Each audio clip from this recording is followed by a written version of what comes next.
여호수아 강의 12번째 시간입니다. 가나안 정복 전쟁 가운데 가장 기억에 남는 전쟁이 무엇입니까? 이렇게 질문하면 사람들은 대개 여리고성 전투입니다. 이렇게 대답을 할 거예요.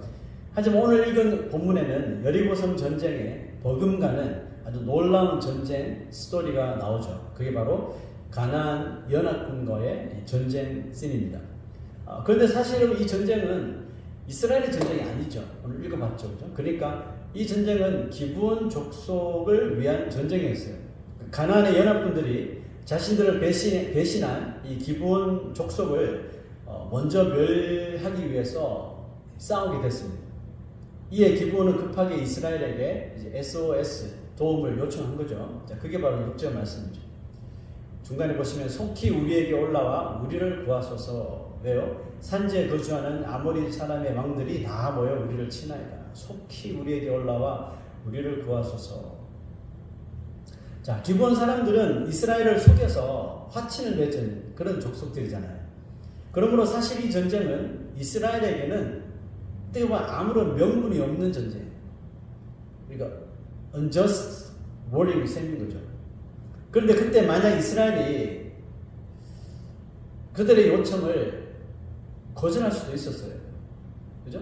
만약에 거절했다면 자신들을 속여서 하나님의 뜻을 거스르게 만든 기브온을 어떻게 보면 자동적으로 이렇게 끊어버리게, 내쳐버리게 되는 일이 된 거죠.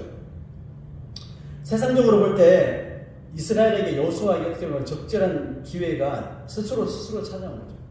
항상 눈에 가시 같은 존재잖아요. 근데 여러분, 세상은 이런 기회 보면 절대로 놓치지 않습니다. 그래서 하늘이 준 기회다 이렇게 생각하게 됩니다. 한국말에 손 안 대고 코 풀기라는 말이 있어요. 이 말은 어떤 일을 힘들이지 않고 아주 너무나도 손쉽게 해결했다는 그런 어떤 관용적인 표현이죠. 어쩌면 지금 이스라엘에게 딱 어울리는 표현이 아닐까 싶어요. 손 안 대고 코 푸는 기억이다. 우리가 살아가다 보면 이와 같은 일을 만날 때가 있습니다. 개인이나 가족 혹은 내가 속해 있는 어떤 공동체에 전혀 유익이 되지 않는, 오히려 해를 끼치는 어떤 사람이 공경에 처했습니다. 그럴 때 우리는 어떻게 행동해야 할까라는 거죠. 선한 사마리아 이야기에서 나오는 그 레위인이나 제사장처럼 모른 채 해야 할까요?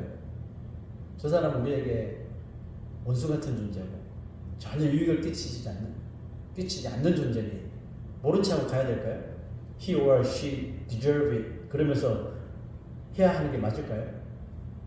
만약 우리가 그렇게 생각하여 그렇게 판단해서 행동해 버린다면 어쩌면 우리는 하나님을 알지 못하는 사람과 다를 바가 전혀 없을 수도 있겠죠. 그런 것 같아요. 믿는 사람은 어떤 일이든지 쉽사리 간단하게 판단하지 못하는 그런 고충을 다 안고 있어요. 여러분 그렇지 않습니까? 다르게 말하면 나의 어떤 이성과 나의 자아가 원하는 대로 그냥 세상 사람들이 하는 것처럼 그냥 상황에 따라 그냥 시원하게 말하고 싶은데 그렇게 잘 못하잖아요. 그렇게 행동해 버리고 싶은데 그렇게 잘 못한다는 그런 뜻이거든요. 그런 우리의 모습을 보고 주위의 사람들은 이해를 못한다는 거죠. 아, 왜 참는데? 왜 무엇을 망설이고 있냐라고 막 합니다. 만약 우리가 그런 말만 듣고 무턱대고 판단해 버린다면, 또 행동해 버린다면 그 당시에는 속이 좀 시원할 수 있어요. 그런데 분명히 후회하게 되는 순간이 분명히 찾아오더라고요. 분명히 찾아옵니다. 그 시간이 얼마나 걸릴지 모르지만 꼭 찾아오더라고요. 요셉의 형들이 가장 혐오하고 싫어했던 사람이 있었죠. 누구예요? 공교롭게도 동생 요셉이었어요. 요셉이 아버지의 사랑을 독차지하고 잘난 체하는 꼴을 너무 아니껍게 보았던 거죠. 그러던 어느 날 그들에게 절호의 기회가 찾아왔어요. 요셉이 혼자 들러 나온 거예요. 형들은 그때를 놓치지 않습니다. 요셉을 붙잡아서 결과론적으로는 애굽의 노예로 팔아버렸죠. 자신들의 그 자아가 이끄는 대로, 요구하는 대로 행동했더니 당장 그들의 눈앞에 요셉이 사라졌어요. 너무나도 좋았어요. 그러나 그들이 저지른 그 판단, 행동의 대가를 톡톡히 치르게 되는 날이 올 줄은 꿈에도 알지 못했겠죠. 애굽에 팔아버렸던 요셉이 애굽의 총리 대신이 되어서 자신들 눈앞에 서 있는 거예요. 그리고 그것도 모자라 자신들의 목줄을 쥐고 있는 그런 상황이 되었어요. 요셉이 그의 형들과 구별되는 점이 있겠죠. 요셉에게도 마찬가지로 그 형들에게 당했던 것을 갚아줄 수 있는 이 최적의 환경이 조성됐어요. 그러니까 소위 명분이 주어진 거예요. 누가 봐도 명분이 있는 거잖아요. 그죠? 자신을 그렇게 했던, 죽이려고까지 했던 형들이 이제 자기 눈앞에 있는 거예요. 그러나 요셉은 형들처럼 그 자아가 원하는 대로 쉽사리 판단하지 않더라고요. 너희들 꼴 좋다, 이런 날이 올 줄 몰랐지? 이제 너희도 한번 당해봐. 하지 않았다는 거죠. 그런 마음조차 가지지 않습니다. 요셉은 어떻게 그런 마음을 가질 수 있었을까요? 총리 대신이 되었기 때문에, 높은 위치를 얻었기 때문에, 부를 얻었기 때문에 그런 마음을 가지고 있었을까요? 아니거든요. 근데 여러분, 요셉 같은 사람이 또 있어요. 오늘 바로 성경에 나오는 여호수아입니다. 오늘 그를 통해서 요셉의 마음까지 우리 함께 읽어봤으면 좋겠어요. 여호수아는 기본이 위험에 처했다는 소식을 듣자마자 이런 행동을 합니다. 7절 시작. 여호수아가 모든 군사와 용사와 더불어 길갈에서 올라가니라. 여러분, 이해가 됩니까? 여호수아는 지금 생각조차 하지 않고 곧바로 출발했다는 뜻이잖아요. 거기다가 모든 군사, his entire army, including all the best fighting men, 용사, 즉 최정의 멤버들을 이끌고 올라갔다는 거잖아요. 이 말이 됩니까? 백성들은 아마 기가 막히게 했을 거겠죠. 왜 우리가 이런 전쟁에 참여해야 돼? 아마 투덜투덜 했겠죠. 불평했을 거예요. 여러분은 여호수아의 판단이 옳다고 보십니까? 솔직히 한번 말해보세요. 여러분이 여호수아라면 그렇게 할 거예요? 저 같으면요, 아무리 생각해도 그렇게 못할 것 같아요. 먼저 회의를 열고, 장로 회의를 열고, 아니면 투표를 하고, 뭐 이런 식으로 절차를 밟아서 그렇게 저는 할 것 같아요. 괜히 저 혼자 했다가 요것도 뻔하니까. 어떤 핑계를 대서라도 전쟁에 참여하지 않는 쪽으로 결정을 했을 것 같아요. 그렇잖아요. 이스라엘 지금 가나안 전쟁하기도 너무 바쁜데 쓸데없이 힘 빼고 아무런 명분도 없는 전쟁에, 그것도 용사들까지 다 투입해서 왜 뛰어드느냐고요. 그것도 자기들을 속였던 사람들의 전쟁이잖아요. 할 수 없이 전쟁에 참여는 하더라도 하는 척만 하겠죠. 뒤에 저 뒤에 있어서 하는 척만 하든지, 아니면 아이성 전쟁 때처럼 그냥 소수만 보내든지 할 수 있잖아요. 흉내만 내는 거죠. 그런데 여호수아는 이 전쟁을 마치 너무나도 중요한 자기의 전쟁처럼 아주 진지하게 임했다는 거예요. 모든 군사와 용사까지 더불어 길갈에 올라갔다잖아요. 이건 진지했단 말이에요. 그리고 그때 여호수아는 하나님의 음성을 듣습니다. 시작. 그들을 두려워하지 말라. 내가 그들을 내 손에 넘겨주었으니 그들 중에서 한 사람도 너를 당할 자 없으리라. 무슨 뜻입니까? 여호수아의 이 행동을 하나님이 기뻐하셨다는 거죠. 옳게 여기셨다는 거잖아요. 그래서 여호수아의 마음을 든든하게 해주신 거 아닙니까? 여러분, 여기서 우리는 정말 중요한 우리 신앙의 키워드를 하나 발견할 수 있어야 합니다. 여러분은 정말 자신의 믿음이 정말 자라기를 원하시죠? 지금도 믿음이 좋으시겠지만 더 많이 성숙하고 자라기를 원하시죠? 깊은 신앙, 하나님을 기쁘시게 하는 그런 여러분 크리스찬들이 다 되고 싶으신 거잖아요. 저는 정말 그렇게 되고 싶거든요. 그렇다면 오늘 여호수아가 하는 대로 한번 해보세요. 자, 말씀을 보세요. 여호수아가 하나님의 칭찬을 받은 때가 언제입니까? 다시 한번 읽어줘 보세요. 시작. 여호수아가 모든 군사와 용사와 더불어 길갈에서 올라가니라. 그때에 여호와께서 여호수아에게 이르시니, 행동이 문제예요, 말씀이 문제예요. 허락받고 간 거예요? 아니요. 행동을 먼저 했어요. 선행동, 후음성.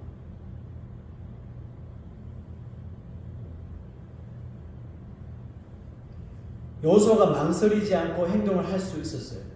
그런데 그렇게 할 수 있었던 것은 자기가 가졌던 판단이 하나님 보시기에 옳다고 확신했기 때문이었어요. 그리고 그의 행동은 하나님의 정말 강력한 서포트를 받게 되는 엄청난 은혜를 얻게 되죠. 믿는 사람들의 신앙이 아무리 교회를 오래 다니고 해도 신앙이 깊어지지 못하는 이유가 있어요. 이유가 뭘까요? 저 곰곰이 한번 생각해봤어요. 모태신앙에다가 직분을 받고 그렇게 오래 신앙생활을 하고 하는데 사는 거 보면 별로 믿음이 있어 보이지 않거든요. 여러분 왜 그럴까요? 예수를 믿긴 믿는데 맨날 신앙이 거기서 거기고 뜨겁지도 차갑지도 않다면 그 사람의 문제는 뭘까요? 저는 오늘 이 말씀에 비추어서 보면 하나님이 주시는 그 은혜를 그렇게 많이 체험하지 못하기 때문이 아닐까 이런 생각이 들었어요. 그런데 왜 믿는 사람인데 하나님의 은혜에 대한 체험이 그렇게 없을까요? 자, 여기 좀 보세요. 하나님이 원하시는 대로 행동해 보지 않기 때문입니다. 순종이죠. 무슨 뜻이에요? 자기 판단대로 할 뿐이라는 거죠. 성경에 이런 말씀이 있습니다. 야고보서 2장 26절. 시작. 영혼 없는 몸이 죽은 것 같이 행함이 없는 믿음은 죽은 것입니다. 너무 잘 아시는 구절이죠. 행함이 있는 믿음은 살아있다는 뜻이잖아요. 그죠? 자, 그러면 믿음이 살아있는 사람은 어떤 삶을 살까요? 믿음이 살아있는 사람은 언제나 하나님 앞에 겸손한 삶을 살아갑니다. 여러분 성경이 정의하는 겸손이 뭘까요? 자신이 아무리 잘 나가고 아무리 똑똑하고 아무리 부유해도 나는 연약한 자입니다. 주님께서 나를 불쌍히 여기셔서 내가 올바른 길로 나아갈 수 있도록 도와주셔야 합니다. 라고 고백하며 날마다 살아가는 사람이 바로 성경이 정의하는 겸손한 사람이에요. 성경은 이와 같은 삶을 사는, 그러니까 이성적으로 판단할 수 있는 상황에서도 또 명분이 있는 상황에서도 자신의 판단에 앞서서 하나님의 뜻을 먼저 구하는 것이 성경적인 겸손이라는 겁니다. 성경은 이와 같은 삶을 사는 사람들이 어떻게 하나님을 기쁘게 할 수 있는지 이렇게 또 설명한대요. 로마서 8장 26절 시작. 이와 같이 성령도 우리의 연약함을 도우시나니 우리는 마땅히 기도할 바를 알지 못하나 오직 성령이 말할 수 없는 탄식으로 우리를 위하여 친히 간구하시느니라. 저는 여호수아가 그저 자신의 판단대로 행동한 것이 아니라고 봅니다. 여호수아는 도대체 뭐가 좋아서 기본 족속들을 위해서 이스라엘 백성들을 희생시키려고 했겠습니까? 여호수아도 분명히 도움을 요청할 때 그거 싫었을 거예요. 거부하고 싶었을 거예요. 나 여기 없다고 말해라. 분명히 이렇게 하고 싶었을 거예요. 그런데 그들의 요청을 외면하지 말라는 하나님의 음성을 마음에서 들은 거예요. 성령께서 말할 수 없는 탄식으로 말씀하고 계시는, 지금 명분이 없지만 너 해야 되지 않겠니? 하나님의 음성을 들은 거란 말이죠. 성령께서는 이처럼 믿는 사람들의 마음에 언제나 개입하시거든요. 왜 개입하실까요? 우리가 올바른 판단을 할 수 있도록 우리의 판단을 도우시기 위해서 항상 개입하신단 말이죠. 사람들은 감정적인 상황을 이성적으로 대해야 된다고 말합니다. 틀린 말이 아니죠. 감정적으로 했다가 사고 칠 때가 많잖아요. 그런데 마음을 추스리고 이성적으로 생각해, 합리적으로 좀 생각해. 그러면 사고 칠 것도 사고 안 치게 됩니다. 그죠? 틀린 말이 아니에요. 이성적인 판단으로 어려움을 모면하기도 합니다. 근데 여러분, 요셉의 형들이 요셉이 싫어서 죽이려고 했잖아요. 그래서 붙잡아서 구덩이에 던졌잖아요. 그런데 큰형 르우벤이 이성적인 사람이었던 것 같아요. 이성적인 판단을 내립니다. 뭐죠? 야, 그래도 우리 피를 남은 형제인데 죽이지는 말자. 그랬다가 몰래 빼서 아버지한테 데려다 주려고 그랬잖아요. 이성적인 판단을 딱 했어요. 지금 흥분해 있는 감정적으로 행동하려고 하는 동생들에게 죽이지 말자. 우리 형제인데 이 말에 뭉클해진 거예요. 죽였나요? 안 죽였어요. 근데 그들의 이성으로 어떤 판단을 합니까? 그래? 그러면 노예로 팔아버리죠. 뭐가 하단 말이에요. 노예로 팔아버렸어. 여러분, 우리의 죄성은 인간의 이성까지도 이렇게 정복할 수 있어요. 그럼 우리의 이성만을 너무 믿지 말라니까요. 이성이 틀릴 때도 있어요. 믿는 사람은 우리 이런 이성적인 판단에서 멈춰서는 안 돼요. 더 한 단계 나아갈 수 있어야 됩니다. 그 단계가 뭐예요? 바로 성령의 음성을 듣는 단계거든요. 이것이 요셉과 형들의 가장 큰 차이점이었어요. 성경은 모든 이와 더불어 화평하라 하셨잖아요. 그게 다 이유가 있다니까요. 언제 어디서 어떤 상황이 발생할지 우리는 몰라요. 어리석은 우리는 알 길이 없어요. 그래서 성령의 음성에 좀 순종하고 성령께서 내 안에서 탄식하는 그 외침을 잘 듣고 거기에 순종하고 행동하면 되는 거거든요. 그래서 성령이 우리의 코치 아닙니까? 우리가 그렇게 자아와 이성의 판단을 꺾어버리고 성령의 음성에 순종할 때 마음은 괴롭겠죠. 내가 원치 않는 행동을 해야 되니까.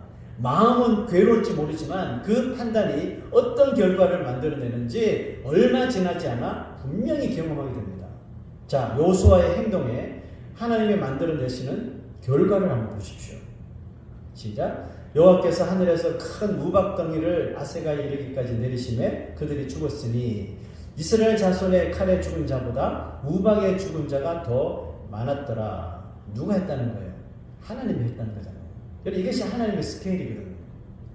우리가 아무리 뛰어봤자 하나님이 하시는 일을 우리가 아무리 이성적으로 잘 판단한다 그래도 하나님이 하시는 일을 먼지만큼도 따라할 수 없는 존재가 우리입니다. 그러니 하나님보다 앞서가지 말라는 거잖아요.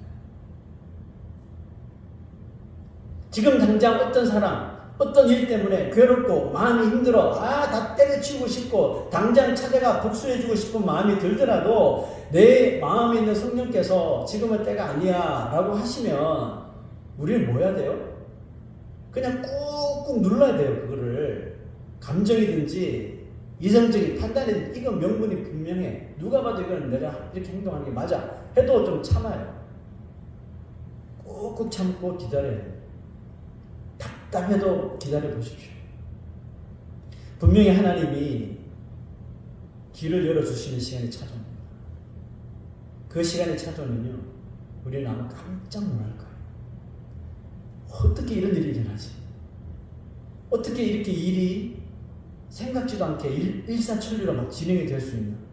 그렇게 꽉 막히고 도저히 답이 없을 것 같은 상황과 그런 환경이었는데 때가 되니까 막 홍해가 열리듯이 여기저기서 길이 막 열리고 막 은혜가 임하는 거예요. 여호수아가 자기 앞에 벌어진 일을 보고 깜짝 놀랐죠. 야, 우박을 내리셔서 전쟁을 이기게 한다고? 야, 하나님은 엄청난 계획을 가지신 거죠. 그걸 다시 경험한 여호수아가 가만히 있지 않습니다. 갑자기 깜짝 놀랄 말을 선포합니다.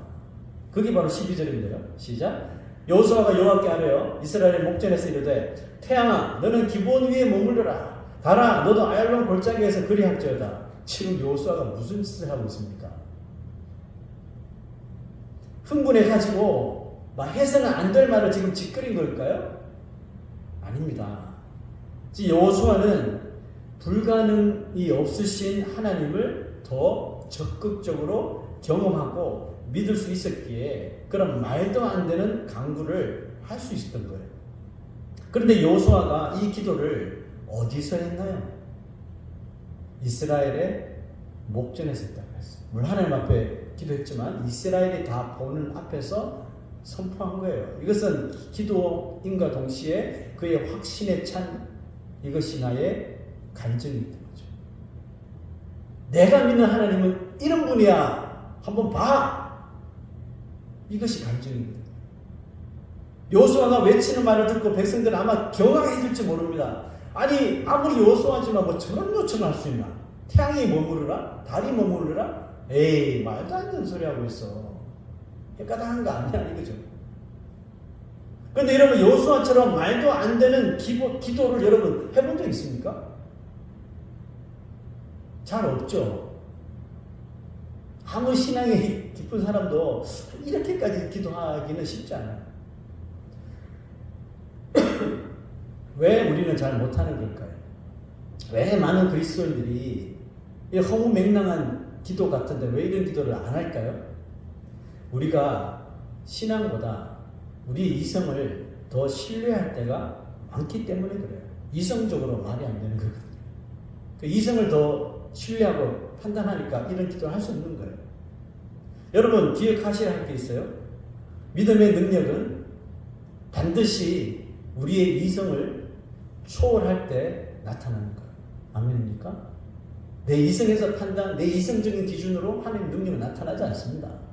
하나님이 바보입니까? 우리 이성에 놀아나게? 반드시 우리 이성을 초월할 때 하나님의 능력이 나타나는 거예요. 우리가 아무리 교회를 다녀도 우리의 이런 이성 안에만 갇혀 있으면 신앙이 정말 자라지 못합니다. 이 불을 보듯 뻔해요. 안 자라요. 절대 안 자랍니다. 그냥 계속 그 자리인 거죠. 여러분 씨 뿌리는 비유에서 씨가 두 번째 어느 장소에 떨어졌습니까?